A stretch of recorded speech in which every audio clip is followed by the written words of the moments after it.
Pues muchísimas gracias en primer lugar a Clara Navarro por su generosidad y amabilidad siempre y pues por el trabajo de organización del seminario de doctorado y obviamente también a Nuria Sánchez Madrid y a Pablo López Álvarez que también dado forma junto a Clara Navarro a este seminario de doctorado titulado Filosofía Social del Trabajo. Lo digo que ya lo sabéis porque yo he intentado como marcar aquí la charla de teoría del cuerpo, experiencias del mundo y propuestas normativas. Bueno, yo la verdad que he de confesaros que pues tengo la sensación que me voy a repetir porque ya muchos y muchas habéis escuchado cosas similares, sobre todo porque la base un poco de la intervención de hoy va a ser el artículo que publiqué en el número colectivo, en el monográfico de la revista Bajo Palabra, que editaban Clara, Nuria y Pablo, ¿vale? Que era sobre la centralidad política del trabajo.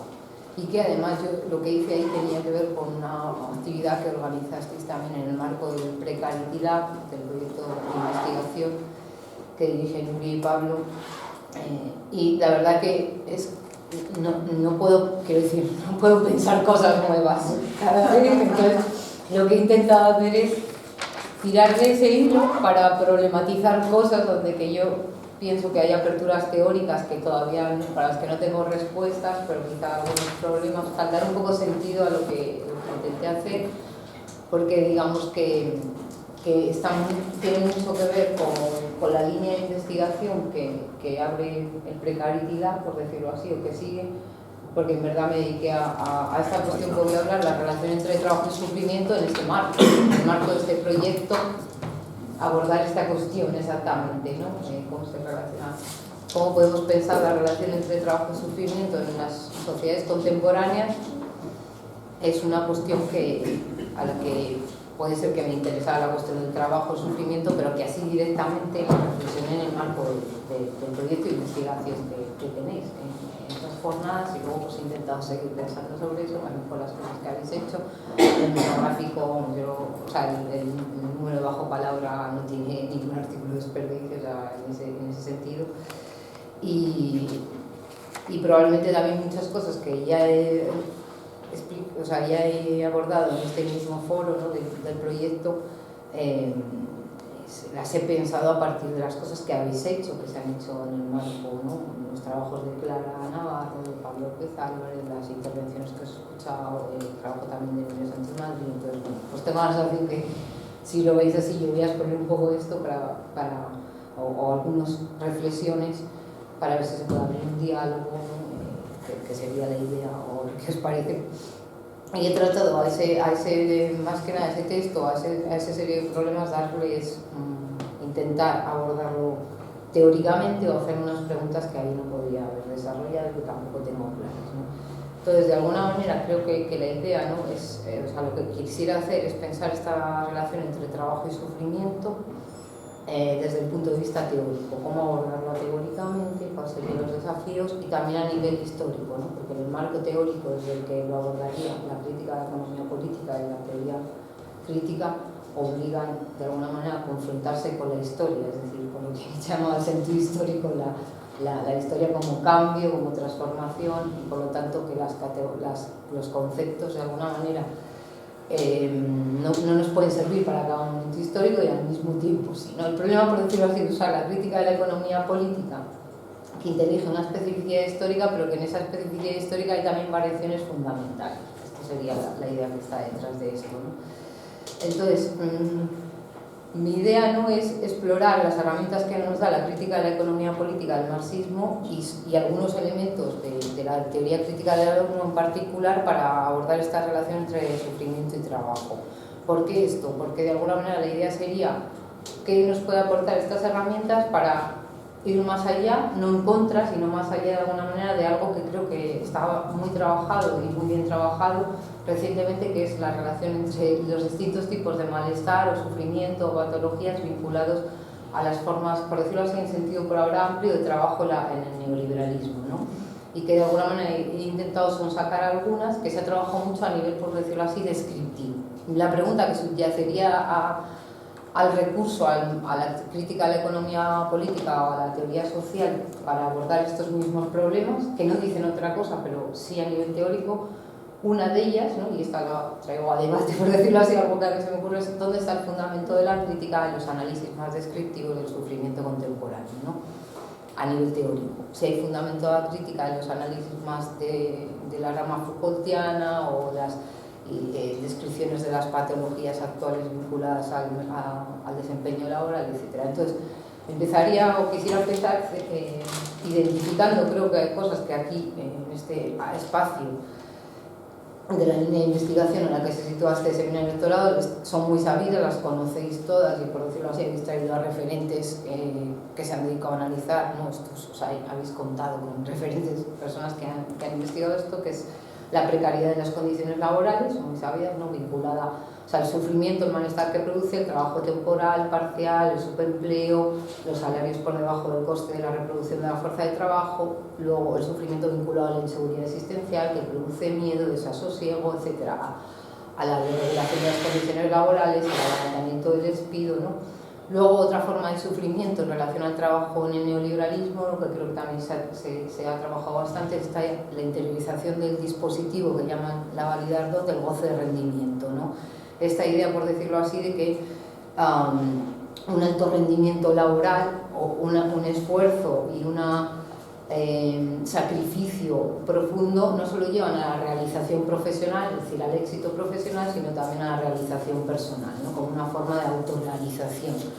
Es decir, que un juego aquí también, ¿no?, y aquí creo que se puede abordar también mucho, si os parece, o sea, yo aquí vengo a traer ideas también para debatirlas, ¿no?, pero que aquí, aunque o sea, podríamos llevarlo hasta los análisis que hace Nietzsche de la genealogía de la moral, ¿no?, y con Foucault a toda esta idea de cómo se producen ciertas prácticas de dominio de sí, ¿no?, que implica la autoflagelación, es decir, el placer en el displacer, ¿no?, como lo que sería el ascetismo para Nietzsche en el cristianismo, ¿no?, como de alguna manera una forma de renuncia busca de alguna manera una forma, por decirlo así, de gratificación. Ese sería otro elemento, ¿no?, que es un tema importante, esa interiorización del dispositivo voz de rendimiento. Luego otro sería los sistemas de evaluación o de examen, que también ha trabajado mucho Pablo López Álvarez, ¿no?, como sobre ese sistema que implica el neoliberalismo de examen continuo, infinito, ¿no?, cíclico casi, de una pluralidad de elementos vinculados con el desempeño laboral, ¿no?, la motivación, la carga que una puede soportar, la relación con la empresa o la institución, la disponibilidad, etc., ¿no? Como eso produce también formas de sufrimiento, porque el sujeto tiene que estar constantemente, ¿no?, pendiente de un criterio externo que a veces interioriza, que además no tiene fin, ¿no? Nunca se puede redimir uno, por decirlo así, y decir hasta aquí he llegado, ¿no?, siempre está sometido a ese juicio. Y además otras formas de sufrimiento, otro elemento más casi que he intentado sonsacar, que habrá más, no es exhaustivo, ¿no?, en los que en la actualidad se piensa la relación entre sufrimiento y trabajo, sería, que está muy vinculado con el anterior, el hecho de que del resultado de la evaluación del desempeño de los exámenes depende, ¿no?, la permanencia en el empleo, las retribuciones salariales, que te muevan, por ejemplo, de una empresa, de una ciudad a otra, etc. Y como eso crea también inquietud en el sujeto, ciertas formas de malestar, ¿no?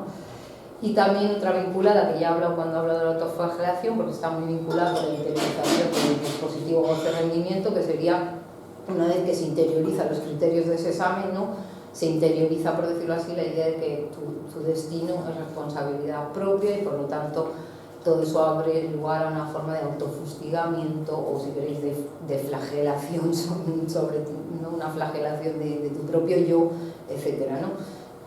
Y, es decir, interiorizar ese criterio externo. Otra forma ya voy acabando esta serie de listado, pero de pensar en la relación con el sufrimiento, que todas están vinculadas, obviamente, esto si queréis un poco de tipologías así, ¿no?, que en la práctica sean todas juntas, ¿no?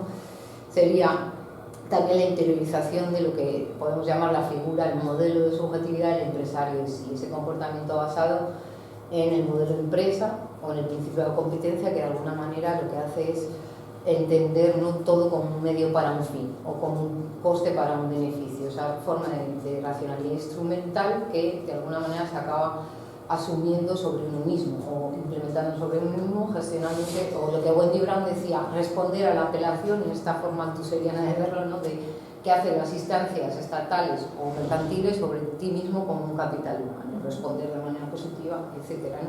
Cómo eso produce sufrimiento, y ahí está la línea de Hughes, que también habéis tratado mucho, etcétera, la medida en que ese comportamiento basado en el principio de competitividad produce distancia sobre uno mismo, sobre el sufrimiento propio, y también con eso sobre el ajeno, y lleva formas menos empáticas de vínculo, etcétera, ¿no? Entre otras, pero también está vinculado al goce de rendimiento, a todo lo que he dicho antes, ¿no? Interiorizar eso. Luego también se ha abordado, o sea, todas están vinculadas, pero he intentado hacer un mapa de cuestiones que se suelen tratar en relación al sufrimiento y trabajo, y está, por ejemplo, Pablo López Calle, creo que la conocen mucho, que es de alguna manera entender las formas de organización de la productividad dentro de la empresa, pues, que se llaman postfordistas, ¿no? Las nuevas formas de organización horizontal o también la organización flexible de la producción, como eso también puede generar sufrimiento en la medida en que, por ejemplo, se me ocurre, ¿no?, que hay cambios constantes en los cargos desempeñados dentro de la empresa, entonces te obliga a renovar de alguna manera constantemente tus competencias, tus habilidades, etcétera. Es decir, tienes que adaptarte a la flexibilidad de las exigencias, por lo tanto tienes que ser también flexible contigo, con lo que sabes, y ir cambiando tal. O la cuestión de la horizontalidad de la empresa también se vincula con el sufrimiento, ¿no?, en la medida en que, aunque se quita la losa de la cadena de mando-obediencia, pero eso produce otros problemas, que es que el criterio de la rentabilidad y la productividad sigue rigiendo, y ahora una misma es responsable de identificar ese criterio. Ni siquiera además se puede acomodar a que te lo den dado, ¿no?, sino que tienes que identificar tú los fines para conseguir llegar a un objetivo externo, ¿no?, y también los medios. Entonces podríamos decir que todo esto, si me permitís así un poco ser reduccionista, pues se han vinculado con formas, con patologías, ¿no?, psicofísicas, como es el estrés, la ansiedad, la depresión, la angustia, el síndrome del agotamiento, es decir, lo que también Fischer ha intentado como denominar como ver el vínculo entre el estrés y el agotamiento, llamándolo de hedonia depresiva, ¿no?, como de alguna manera la autoexigencia te obliga de alguna manera y la interiorización de la cultura del éxito a demandarte mucho a ti mismo, a ti misma, y a unos niveles de estrés muy altos, ¿no?, y de ansiedad, pero al mismo tiempo el sinsentido de eso en algún momento hace que, por decirlo así con Lacan, se pierda el objeto A, y entonces el sujeto de alguna manera deja de, por decirlo así, de tener un objeto libidinal, que entonces cae en la depresión, ¿no?, por decirlo así, es decir, que estarían vinculadas para eso.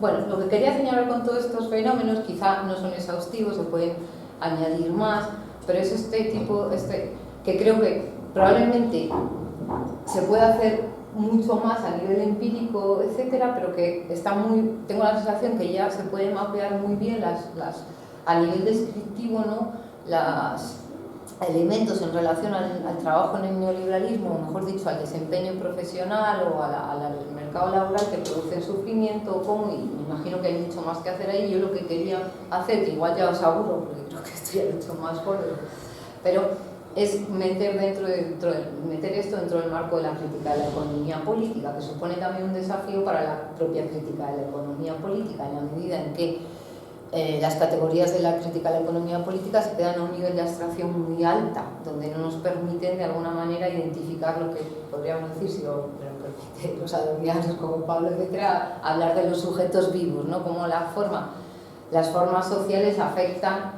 por decirlo así, a ver, sé que no sería exactamente esto, pero a las personas empíricas o al ser humano como un sustrato psicosomático, ¿no? Entonces, bueno, el juego sería ver no solo cómo meter estos problemas de sufrimiento y el trabajo en la contemporaneidad dentro del punto de vista marxista, sino también ver por dónde se puede desarrollar la crítica de la economía política, ¿no?, para abordar también formas de subjetividad o de de sufrimiento que no estén solo a nivel de la categoría del proletariado, pues a lo que voy a ir, si queréis, del trabajo asalariado o de la ausencia de trabajo asalariado, etcétera, ¿no? De las tres clases sociales que más identificaría. Entonces, yo aquí he pensado, o lo que considero, vamos, no soy la única leyendo cosas y tal, pero que una categoría fundamental, ¿no?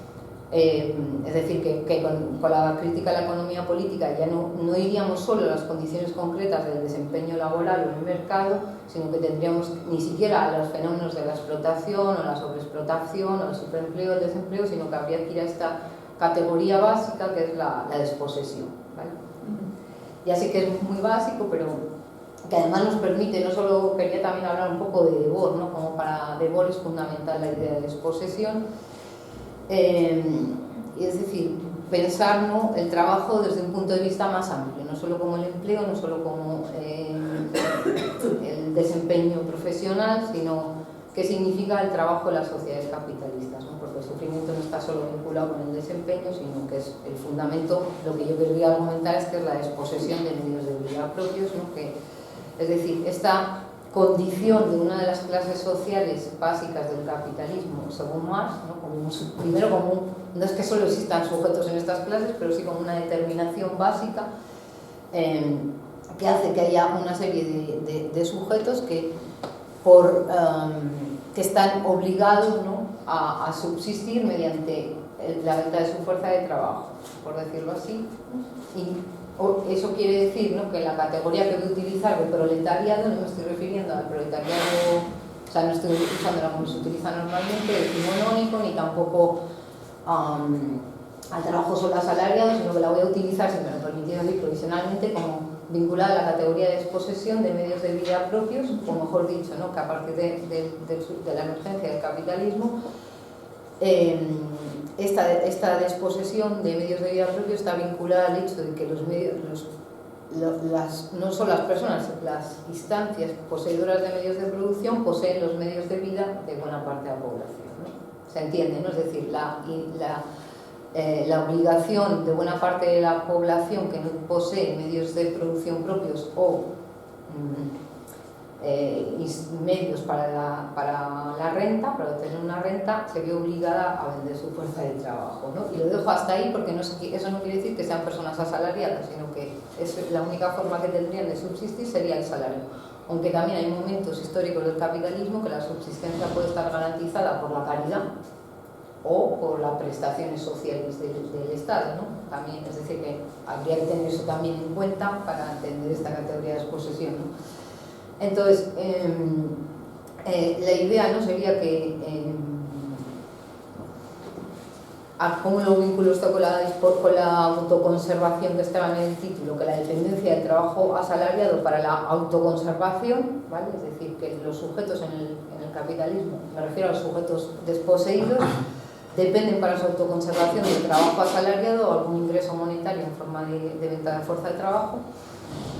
Reduciría el metabolismo social, ¿no?, al metabolismo del capital, o haría que el metabolismo social se rija según la lógica del metabolismo del capital. Es decir, que la reducción entre el ser humano con la naturaleza, con los otros, mediado a través de herramientas, ¿no?, que sería supuestamente el lugar donde se entendería que el ser humano puede ir más allá del reino de la necesidad, es decir, abrir el reino de la libertad, es decir, que no se rija en su relación con nosotros, con la naturaleza, para la subsistencia por el principio de la necesidad, sino que pueda, reiterando constantemente el modo de subsistencia, sino que crear otras formas de vida, etcétera, se habría reducido, ¿no?, estaría regido por el metabolismo, por decirlo así metafóricamente, del capital. Es decir, esta lógica de la valorización o de la inversión rentable en un sentido fenoménico, de la acumulación amplia del capital, ¿no?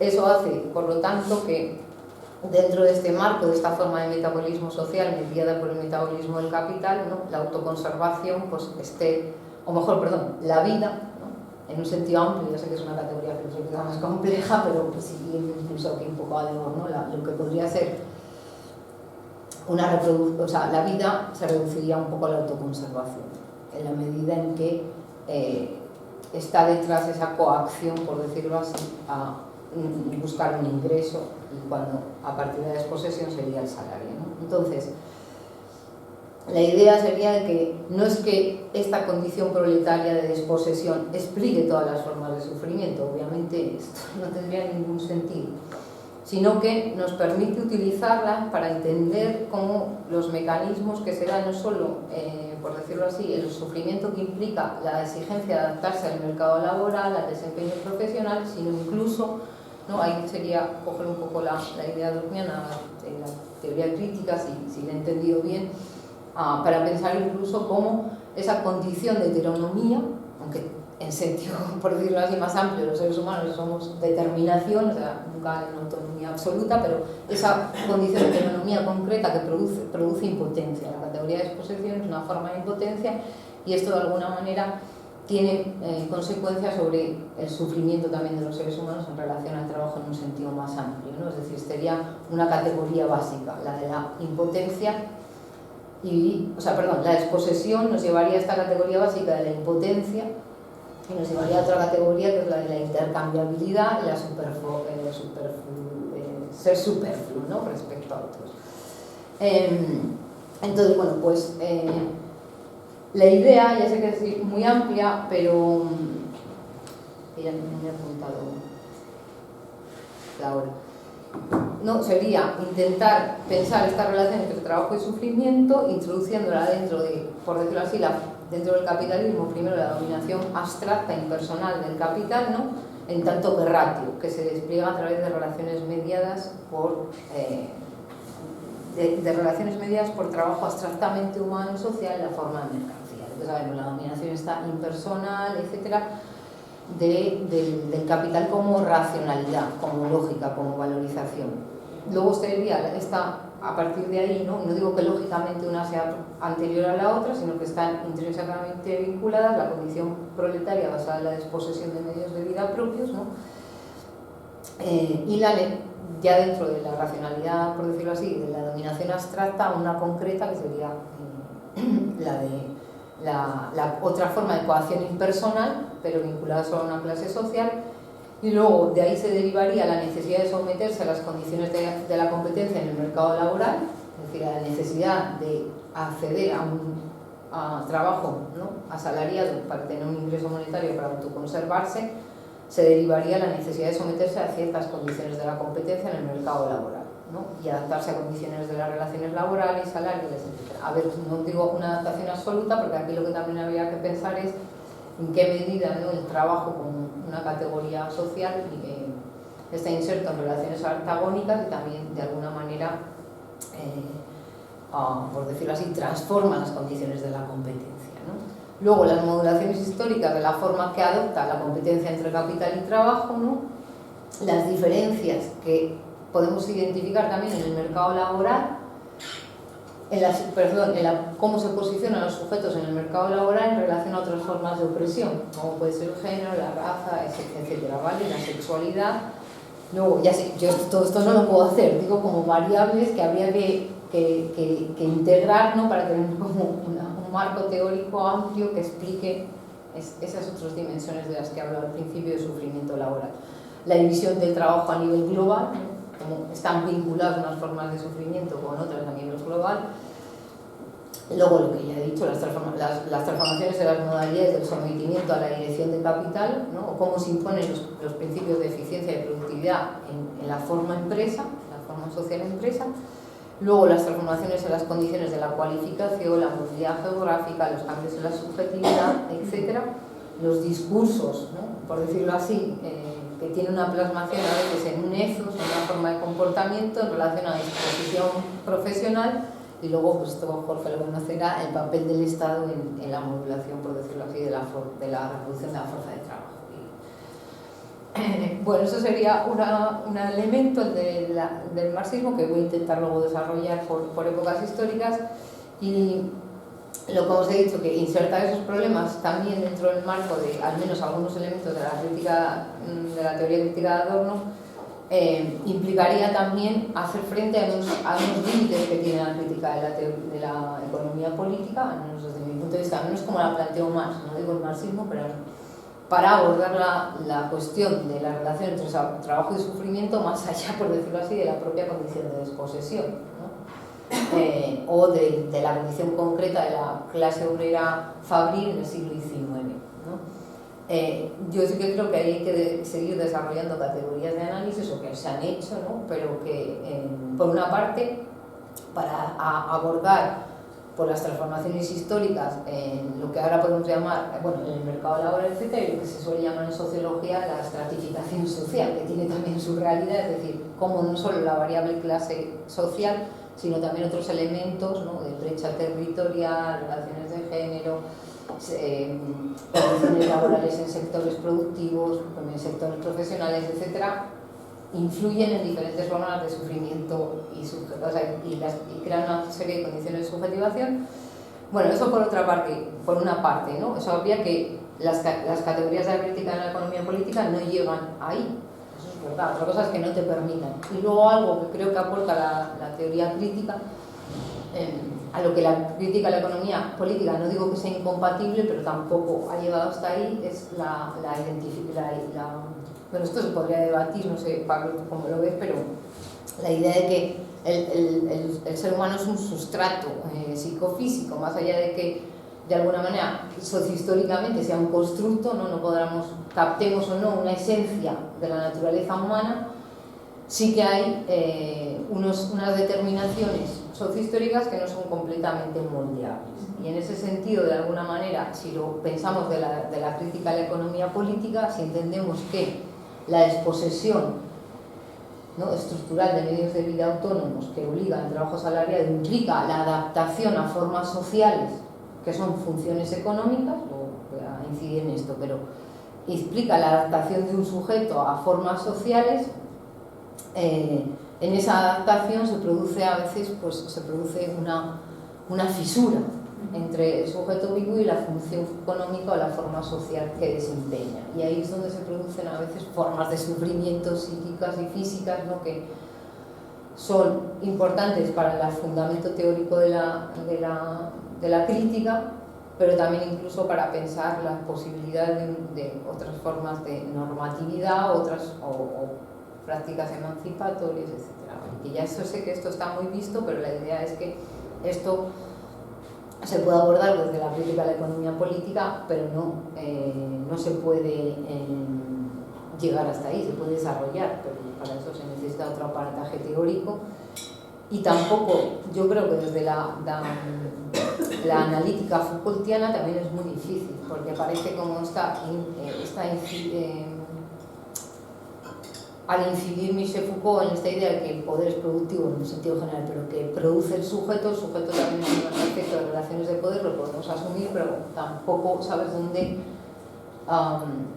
Entonces, ¿cómo explicas, por decirlo así, ciertas formas de sufrimiento que tienen que ver con la no adaptabilidad total a las relaciones de poder? Es decir, cuando el sujeto no es idéntico a las formas de dominación, por decirlo así, que lo constituyen, ¿no? No hay una identidad entre la forma de dominación, por decirlo así, el propio.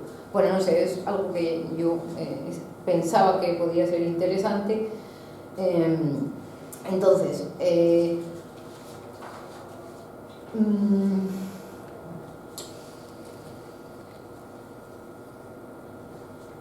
esta cuestión, ¿no?, pues la querría pensar, esta fisura entre, pensándolo desde ahora, pero con la crítica a la economía política, ¿no?, donde de alguna manera, si partiendo de la categoría de desposesión de medios de producción, el sujeto se ve obligado, no es lo que Mao llama esta coacción muda, ¿no?, una coacción impersonal, a acceder a los medios de vida que poseen los propietarios de medios de producción, es decir, al salario como una forma de ingreso dinerario vendiendo su fuerza de trabajo. Pero eso no quiere decir que la categoría de desposesión siempre implique el trabajo asalariado, la relación salarial, sino que puede implicar también, ¿no?, pertenecer a lo que podemos llamar la sobrepoblación relativa, ¿vale?, la venta temporal, ocasional o imposible de la fuerza de trabajo, lo que podemos llamar el ejército de reserva industrial, o directamente lo que ahora se llama a veces población sobrante, ¿no? Entonces, de alguna manera la idea es que esta categoría de desposesión obliga al sujeto a adaptarse a una serie de formas sociales. La del trabajo asalariado, que luego históricamente tiene su complejidad. No todas las formas asalariadas son las mismas, ni implican las mismas formas de subjetividad o subjetivación, ni de sufrimiento, aunque estén basadas todas en la categoría de desposesión. Lo mismo, ¿no?, con la de la población sobrante, etc. Entonces, partiendo, ¿no?, de la existencia de estas formas sociales históricamente específicas a las que el sujeto se tiene que adaptar para la autoconservación en el marco de las sociedades capitalistas, ¿se entiende? ¿Se sigue hasta aquí? ¿Cómo eso afecta al sujeto? ¿Cómo eso de alguna manera afecta al sujeto en términos de malestar, sufrimiento, etcétera? ¿Qué incidencia tiene, ¿no? ¿Es posible una adaptación total? ¿No? Podríamos pensar en una sociedad capitalista con trabajo asegurado, garantizado, en el que haya una adaptación total a esas formas que de alguna manera permita ir más allá de la autoconservación, la forma de trabajo asalariado o no, etcétera, ¿no? Entonces, bueno, voy a volver otra vez a la categoría de la desposesión y luego voy a hacer este recorrido otra vez a pensar, ¿no?, qué entendemos por trabajo las sociedades capitalistas y cuál sería entonces la especificidad de las sociedades contemporáneas. Entonces, no, la idea de esta condición de desposesión habría que marcarla, como he dicho antes, dentro, si queréis, de una forma de desposesión, ¿no?, ya no solo de medios de vida propios, sino más amplia, ¿no?, que es lo que llamamos, que se deriva de la dominación impersonal del capital, ¿no?, y que jugando con Debord tendría que ver que tendría su culminación en el siglo XX, la desposesión, ¿no?, de la vida en general como una forma de separación, por decirlo así. O sea, la desposesión para Debord, ¿no?, estará vinculado con la idea del poder separado, que en las sociedades capitalistas adopta una forma específica, ¿no?, en la medida en que el ser humano está separado de su propia vida. Claro, aquí habría que abrir un debate si Debord concibe la posibilidad de una sociedad, entre comillas, una comunidad, una forma de metabolismo social donde no hubiera mediaciones. Pero lo que nos está diciendo es que las mediaciones que implica el capitalismo son las mediaciones que desposeen al sujeto de su propia vida, entendida en un sentido amplio, de lo que hemos llamado el metabolismo social. No puede de alguna manera realizar, ¿no?, la relación con la naturaleza, con los otros y crear herramientas de manera consciente, transparente, donde pueda realizar, por decirlo así, alguna forma, no de absoluta autonomía, pero de una heterodeterminación más o menos controlada, transparente, racionalizada, etc.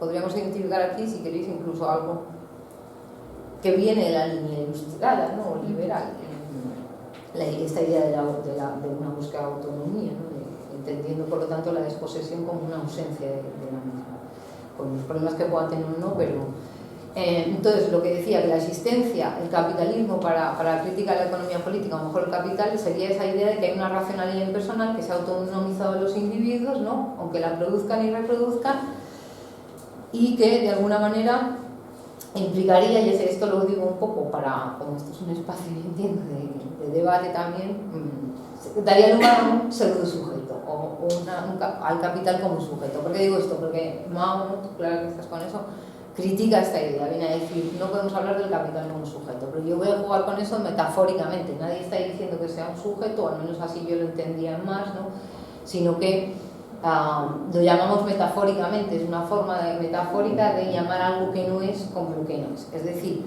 si la idea sería que los seres humanos son unos animales, ¿no?, con la capacidad para modificar sus propias condiciones de subsistencia y por lo tanto de la vida en general, en el desarrollo que decía antes del metabolismo social, de alguna manera, al haber construido una forma social en la que se impone, ¿no?, en la que surge una racionalidad que se les impone de manera heterónoma, ¿no?, han claudicado de su capacidad de agencia, por decirlo así, ¿no?, han claudicado de ser sujetos, y por lo tanto por eso llamamos al capital como sujeto, no porque haya una planificación, no porque haya una capacidad racional de ser agente, un juicio autónomo, etcétera.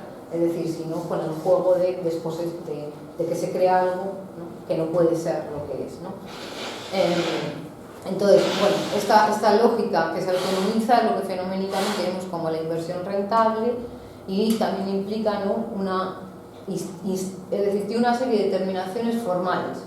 Dos fundamentales sería la forma empresa, ¿no?, que la damos por naturalizada, pero de alguna manera una institución que se dedica a a producir, ya sea bienes materiales o inmateriales, o hacer alguna actividad que no sea productiva en el sentido de la valorización, para obtener un ingreso monetario mayor al invertido, y que hay división social, división del trabajo interna, la forma empresa, la forma mercado, que implica individuos libres, y iguales en un sentido jurídico formal, ¿no?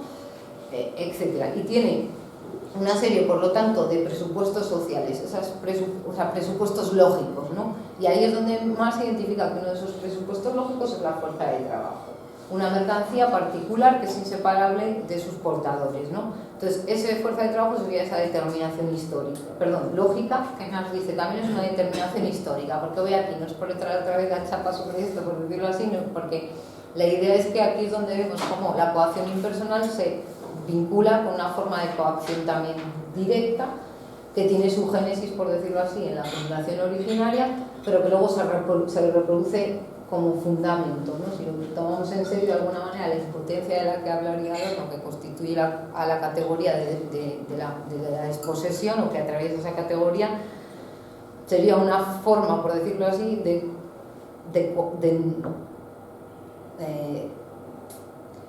de una coacción impersonal, pero al mismo tiempo una coacción, ¿no? En la medida en que es una imposibilidad de tener un medio de vida propio. Entonces, es decir, que si al principio hablamos de una expropiación, luego hablamos de una desposesión, ¿no? Que es parte ya de una expropiación previa fundacional. Bueno, voy a intentar ir más rápido. Quería hablar aquí de que la idea sería que esta desposesión precede, ¿no?, lógicamente al ethos, a la ética burguesa del trabajo. ¿Por qué me interesaba hablar de eso? Porque aquí se podría abrir un debate, no digo una crítica, por ejemplo, al trabajo de Kathy Wicks, etcétera, que es muy interesante en algunos aspectos, la crítica del trabajo, ¿no? Pero que parte mucho de alguna manera de esta concepción weberiana, que el problema del trabajo es cómo hemos interiorizado, ¿no?, ese ethos, esa conducta, ese comportamiento de alguna manera, pero prescinde de las condiciones sociales que hacen que de alguna manera uno lo interiorice o lo integre, que es la necesidad para subsistir, ¿no?, la dependencia que tenemos, no es solo. Entonces, una hipótesis sería, no digo que precedan solo en el sentido histórico, sino que habría que ver si ese ethos, ¿no?, es producto de una serie de discursos, seducciones, si queréis, ideológicas, etcétera, o de una serie de prácticas, unas formas de conducción de conducta, o que provienen de un discurso, o que provienen de unas, lo que la valida lo llaman las condiciones sociales de la subjetivación, ¿no? Es decir, que la subjetividad se produce en condiciones objetivas sociales, ¿no? Bueno, entonces, ¿no?, la idea es que esta la ética, por decirlo así, el ethos disciplinario, ¿no?, que propio del siglo XIX, ahora tendríamos que hablar de otro, cuál sería el actual, es decir, cualquier ética del trabajo en un sentido amplio, no de moralidad, sino de comportamiento, etcétera, que en el neoliberalismo podría ser otro, ¿no?, podría ser de Foucault, el empresario sí podría ser también una forma de un ethos, un tipo humano, un neoliberal. Desde el punto de vista de la crítica de la economía política lo podríamos abordar, ¿no?, como lo que resulta de la personificación de funciones económicas, la cuestión del carácter máscara. Claro, el problema, ¿no?, es que la idea aquí sería es que la propiedad o la desposesión hace que puedas cumplir una función económica en el proceso de valorización, y en ese cumplimiento tienes que integrarte dentro de una forma social, ¿no? Pero claro, entonces esto sería interesante para ver de alguna manera una determinación básica de la subjetividad y también del sufrimiento, que es la necesidad, por decirlo, el hecho de que la subjetividad, se podría decir un poco, siempre un producto de relaciones de fuerza, de correlaciones de fuerza.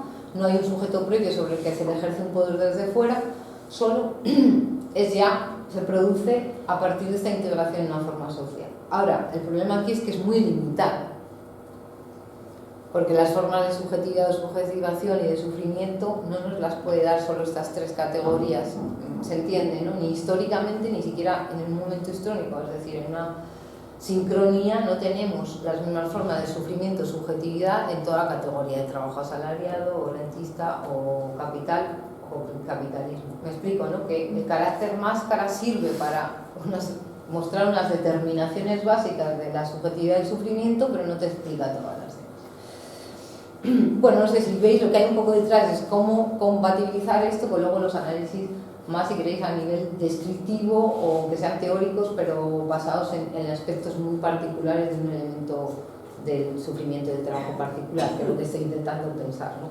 Cómo intentar vincular ambos. Entonces, pues la idea no sería que habría que ver las formas sociales concretas de cada momento histórico del trabajo asalariado y todas las determinaciones que van ahí, que son una pluralidad, etc., ¿no? Pero claro, una de ellas fundamental que yo había intentado entender esta idea jugando con la propia representación que se hace de si el capitalismo o el liberalismo clásico en este momento, ¿no? Que si el mercado es el lugar donde el sujeto persigue su interés privado, es decir, un sujeto que reconoce y que puede reconocer de manera autónoma, ¿no? Sin una necesidad de una autoridad externa, lo que le conviene y no le conviene, porque tiene capacidad de juicio autónomo para discernir lo bueno y lo malo, lo verdadero y lo falso, va al mercado, ¿no? Persiguiendo su propio interés, ¿no? El interés que perseguiría el sujeto, cada sujeto en el mercado son diferenciados, ¿no? Parten de una singularidad, esta es la idea, ¿no? El mercado de alguna manera se entiende, yo creo que también aquí la teoría ordoliberal y neoliberal sigue por ahí, como un lugar donde de alguna manera la lucha por la supervivencia, o la supervivencia entendida como lucha, como efecto del hecho de que los seres humanos son singularidades, es decir, tienen intereses distintos y privados y por lo tanto hay un choque siempre, un antagonismo, ¿no? Ya no de clase, sino la vida como antagonismo en la procuración de la subsistencia.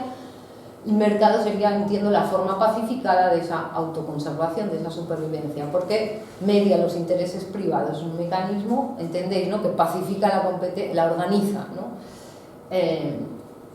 ¿Y cómo lo hace? A través del consentimiento, ¿no? Del libre consentimiento. Bueno, la idea era jugar con que la categoría de exposición lo que nos muestra es que más allá del interés privado singular que persiga cada sujeto, cada individualidad en el mercado, como desposeído de medios de producción, una ha de buscar, ¿no? El trabajo, el salario. Mi interés privado es el salario, básicamente, o si queréis, si ya nos vamos al neoliberalismo, también la categoría de exposesión creo que se puede aplicar, ¿no? A algo que ha trabajado Bolonia y Pablo López, claro, también, etcétera, bastante, que es el trabajo por cuenta propia, pero que ya no es poseedor de medios de producción en un sentido tradicional de lo que era el capital, sino que parte del endeudamiento, de la deuda crediticia, o que es tiene al mismo tiempo funciones de capital y funciones de trabajo, porque trabaja para empresas externas y por lo tanto no tiene libertad de empresa, ¿entendéis, no? Esa exposición, ¿qué quería decir? Lo que se buscaría ahí no es el salario, es interés privado, pero sí la facturación, ¿no? Entonces ese interés de la singularidad nos lleva directamente a la clase social, aunque sé que llegamos ahí con la categoría de carácter más cara y las funciones sociales, pero también aquí la singularidad el interés que nos singulariza, ¿no? Es compartido por muchas poblaciones. Entonces la búsqueda del salario y la facturación, ¿no? Obliga a someterse a unas condiciones como son la lógica de la competencia en el mercado laboral, el mando, si queréis, del capitalista, y no me refiero con eso a un agente o un sujeto o a una personificación, sino incluso aunque sea una empresa propia, a lo que sería la gestión necesaria de la empresa, ¿no? Para que se adapte a las condiciones de competencia, de la productividad, de la rentabilidad, etcétera, ¿no? Luego a las condiciones técnicas y organizativas que impone la competencia empresarial y los empleos, ¿no? Todo eso. Es decir, el sujeto tiene que adaptarse a todo esto. Igual estoy diciendo cosas muy, muy básicas, muy sabidas. Bueno, voy a intentar pasar más rápido.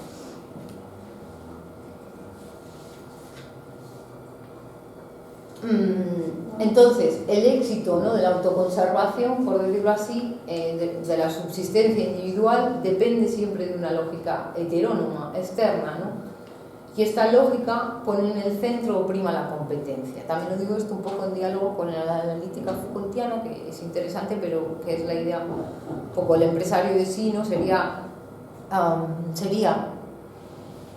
la expresión del principio de la competencia como el principio rector de la gubernamentalidad neoliberal, ¿vale? Su expresión en términos del sujeto.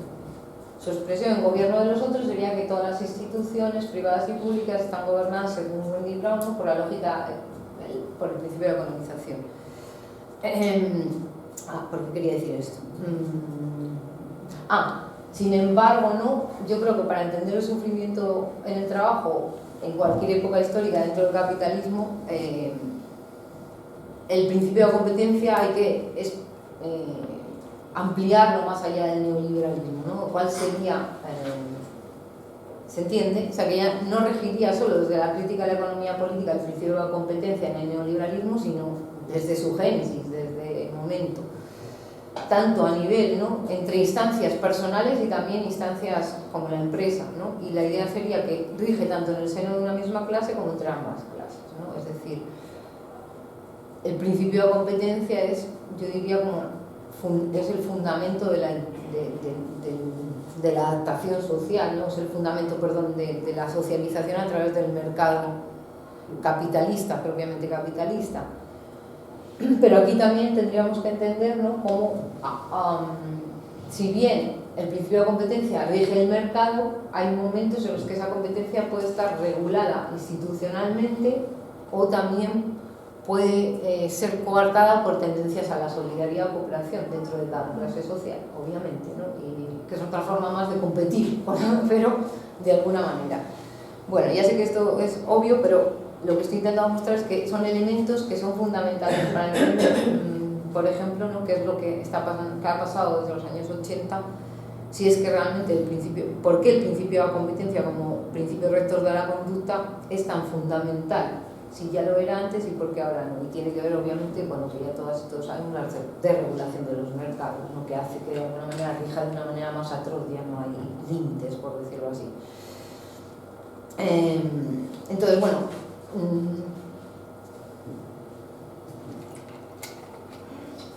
¿cuánto quedaría? Debería ir cerrando, ¿no? Bueno, pues cierro con una revisión. 5 minutos tengo. Bueno, no sé si esto igual era algo que ya sabéis mucho, pero yo tengo la sensación que me repito, ¿no? Pero ya simplemente, ¿no? Liberalismo, posliberalismo o neoliberalismo, que destacaría ahí, ya de manera muy sintética, ¿vale? Porque yo tengo aquí muchas cosas. En el liberalismo clásico, yo creo, algo a mí que me interesa ahora pensar, sufrimiento y trabajo, es que desde la crítica de la economía política le hemos dado mucha primacía explicativa o interés al trabajo asalariado, es decir, que está ahí, ¿no? El sufrimiento típico que identificamos en la época liberal del siglo XIX es el de la clase obrera fabril, ¿no? Condiciones, inseguridad existencial, trabajo, por decirlo así, forzados a vivir del jornal de la mano a la boca, se llamaba trabajo de sol a sol, precariedad absoluta en hacinamientos urbanos, lo que Dickens describe muy bien, y el trabajo asalariado que tenía delante más, ¿vale? Pero creo que también es importante vincular no solo el sufrimiento del trabajo con el trabajo asalariado, sino con los desposeídos, por ejemplo, las personas desposeídas de la libre compra-venta de su fuerza de trabajo, como fueron las mujeres, ¿no? Que las sometía no solo a la forma estaban sometidas a la condición de desposesión, porque también, y eso es una forma de sufrimiento, hemos visto, ¿no? De desposesión de medios de vida propios, pero además de eso estaban desposeídas de poder ser sujetos en el sentido burgués, ¿no? En el sentido burgués, lo cual no hacía nada mejor la vida. Quiero decir, de poder ser sujetos en el ámbito del gobierno representativo, ¿no? O de tener derechos civiles, etcétera, pero también de poder ser un sujeto económico, no solo en la compra de bienes de consumo, sino para vender tu propia fuerza de trabajo de manera libre y por lo tanto ser una persona autónoma en términos de autoconservación, ¿no? ¿Se entiende?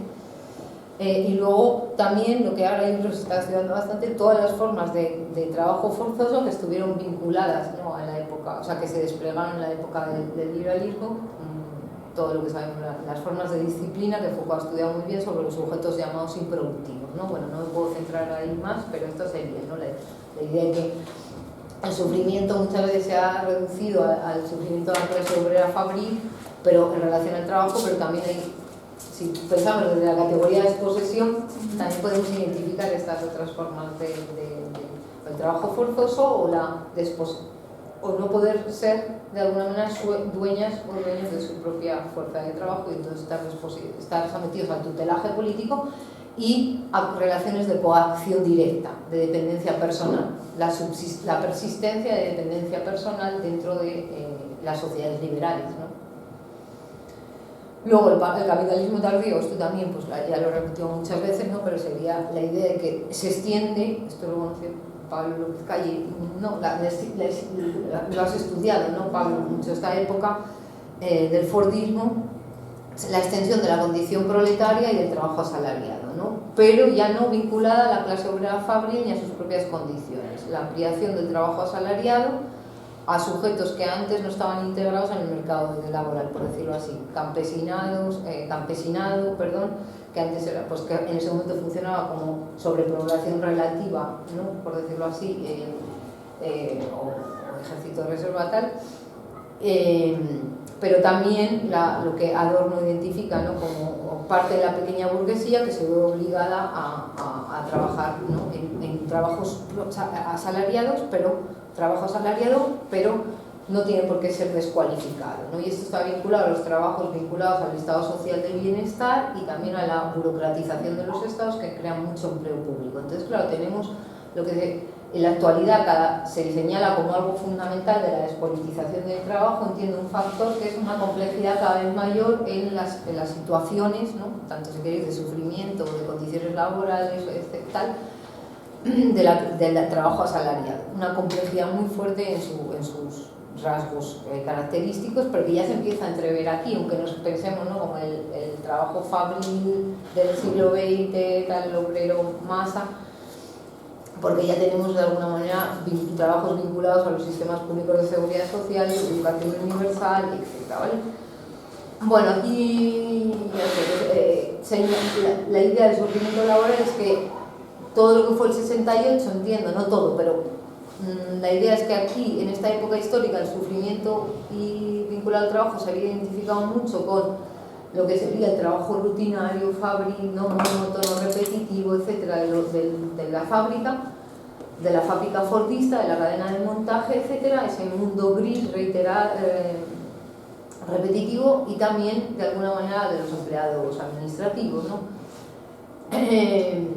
Pero al mismo tiempo, ¿no?, lo que vimos es que mejora las condiciones de lo que sería la clase obrera del 19 y de alguna manera se crean, esto claro ya es el vocabulario de la teoría crítica que estaría a debate, ¿no?, si es aplicable o no y hasta qué sentido, porque tiene detrás el aparataje psicoanalítico, pero la idea es que este malestar, este sufrimiento laboral, del trabajo rutinario y tal, vinculado al desempeño, estaría compensado por mecanismos sociopolíticos del momento, ¿no? Si podemos hablar de compensación psíquica, si el sufrimiento se puede compensar con la posibilidad de las carreras profesionales, subidas salariales y sobre todo la integración en lo que luego va a ser la esfera del consumo, si queréis, en el reino de la libertad del momento, ¿no? Esta idea de que se mejoran los tiempos de vida, etcétera, ¿no? Entonces podríamos hablar que de alguna manera sí, ¿no? La cuestión sería si el Fordismo, mejorando las condiciones de vida de la clase obrera fabril, aunque empeore las condiciones de vida, si queréis, o las estandarice, las asimile más con las de la pequeña burguesía y otros trabajadores asalariados, y esta idea de si se crean o no en este momento cierta categoría, si queréis, de estratificación social, o como una categoría de autoidentificación, ¿no?, de la clase media, estaba diciendo, pese a que haya ese sufrimiento de un mundo cerrado, ¿no?, en el sentido de cerrado a la creatividad, a ir más allá de la rutina, pero pueda ser compensado tanto en el ámbito del trabajo, ¿no?, con mejoras en las condiciones laborales, como en el ámbito del consumo, por esta idea del divertimento, el goce, etcétera, ¿no? Ahora, la idea aquí de Adorno sería que en cualquier caso se fortalece, ¿vale? Se hace más fuerte y más extensa a nivel poblacional, ¿vale? La categoría de la impotencia vinculada a la desposesión, ¿no? Y que esto es algo que es explicativo del sufrimiento. Es decir, no es solo que, digamos, los seres humanos son más impotentes, sino que el ser humano está atravesado por su impotencia, como he dicho antes, en tanto que sustrato. La impotencia tiene que salir de alguna manera, atraviesa la subjetividad y es una forma de sufrimiento aunque no se sea consciente, ¿no? La impotencia en este caso habría aumentado, bueno, por lo que él llama la concentración de capital y porque de alguna manera incrementa las exigencias de adaptación en muchos ámbitos, en el del trabajo, pero también en el del consumo, a las marcas de estatus, a los modelos de la publicidad, al hecho de que de alguna manera, y aquí yo sí que lo vinculo un poco con Debord, ¿no? La idea de que Debord señala un poco este problema a través del espectáculo. ¿El espectáculo qué sería? Sería de alguna manera la forma en la que el capitalismo, en su desarrollo para Debord natural de incremento de la mercantilización de casi todas las esferas de la vida, se introduzcan bajo la forma mercancía, ¿vale? Perdón, el espectáculo haría que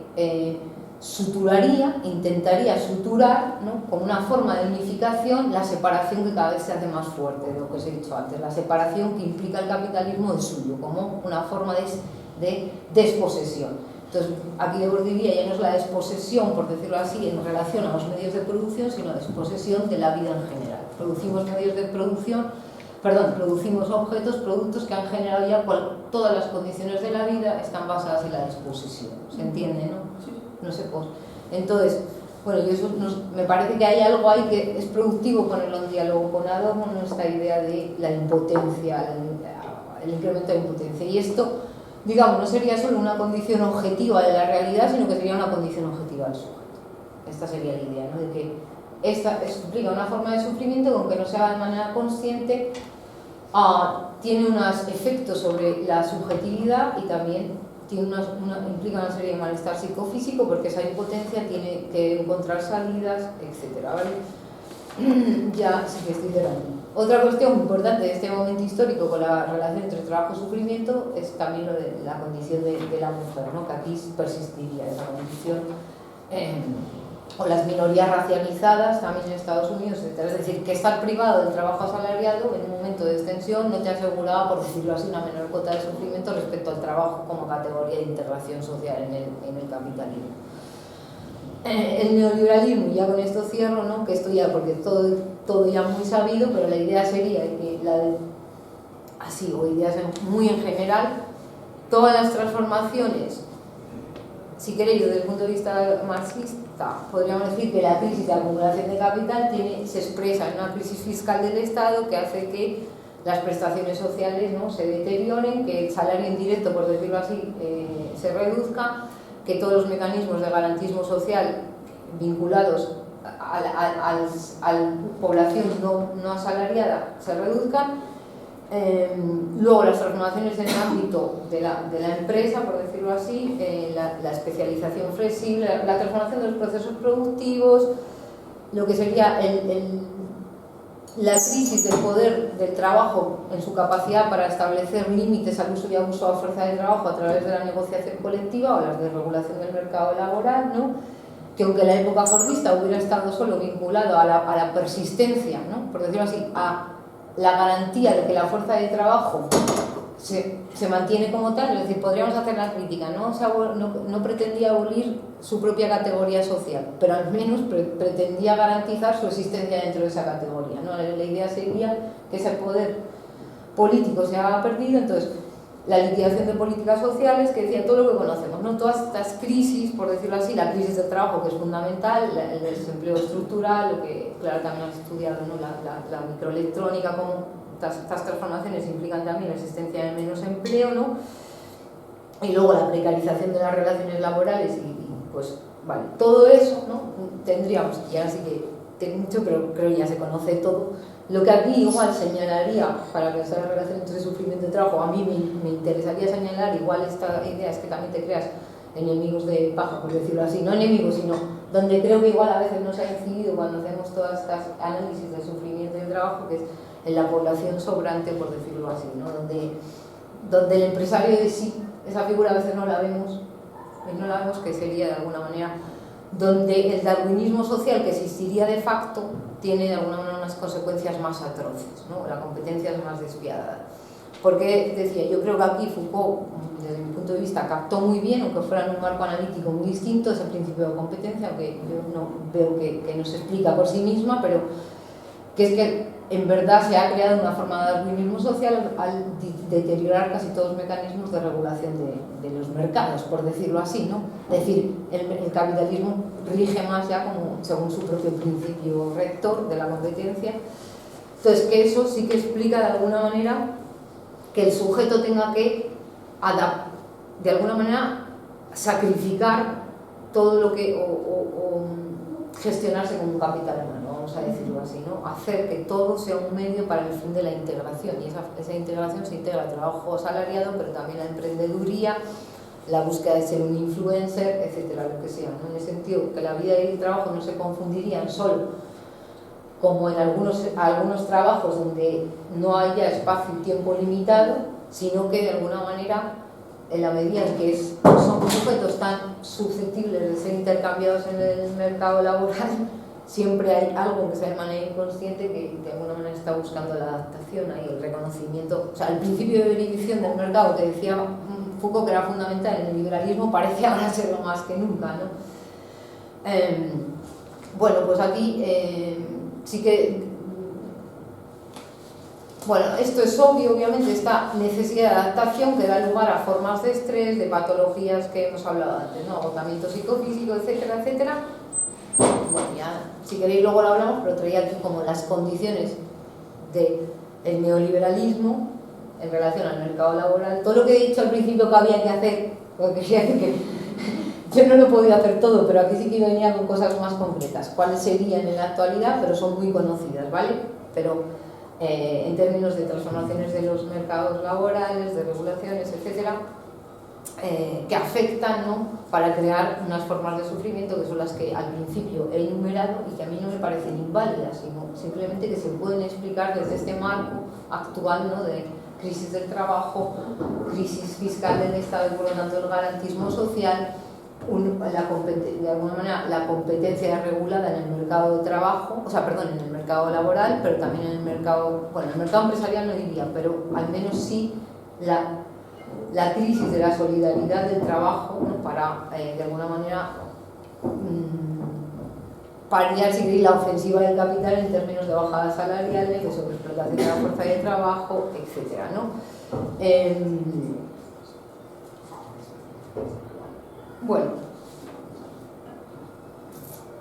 Bueno, si queréis, luego si a alguien le interesa, pero creo que podría terminar simplemente, si queréis.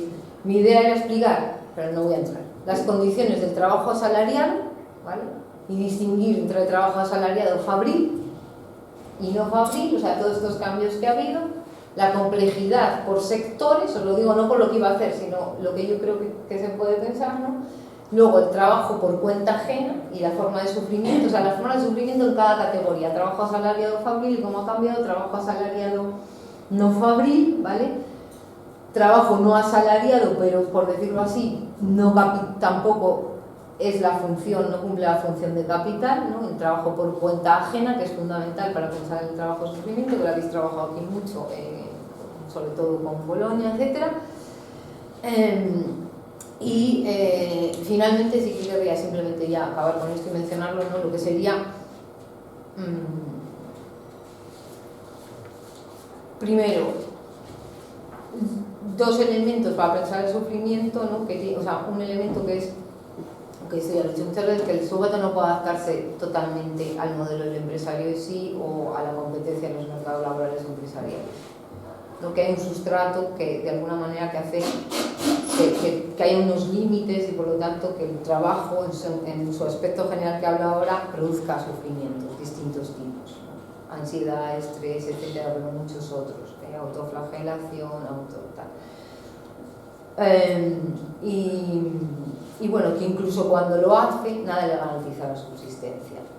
Y luego, todo eso explicaría muchas categorías de patologías actuales, ¿no? La sensación de agravio, la sensación de frustración, de impotencia, etcétera, cómo sostiene una plasmación política, y luego, sin olvidar lo que he dicho antes, el problema de la sobrepoblación relativa, que es la población sobrante, ¿no? Que de alguna manera ya casi toda es población estancada, como decía Marx, consolidada, sobrepoblación consolidada. Es decir, hay mucho, eso ha subido mucho, y de ahí lo que podríamos hablar, que probablemente la sociología lo haya estudiado muy bien, pero es como de alguna manera, y lo que tenemos son mercados informales, economía informal, y esto en sí mismo es una tensión que existe dentro del capitalismo, ¿no? Son relaciones, por decirlo así, que entran dentro del modelo salarial, pero que no se rigen según el modelo liberal de lo que es un sujeto formalmente libre, igual en relaciones mercantiles, ¿no? Sino que ahí lo que tenemos nuevas formas de dominación directa,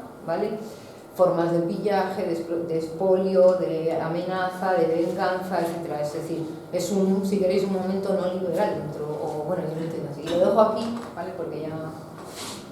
Pero bueno, esto sería, ¿no?, lo que iba a desarrollar un poco, la categoría de la población sobrante como expresión también de una forma de sufrimiento fundamental en las sociedades contemporáneas, ¿no? Muchas gracias.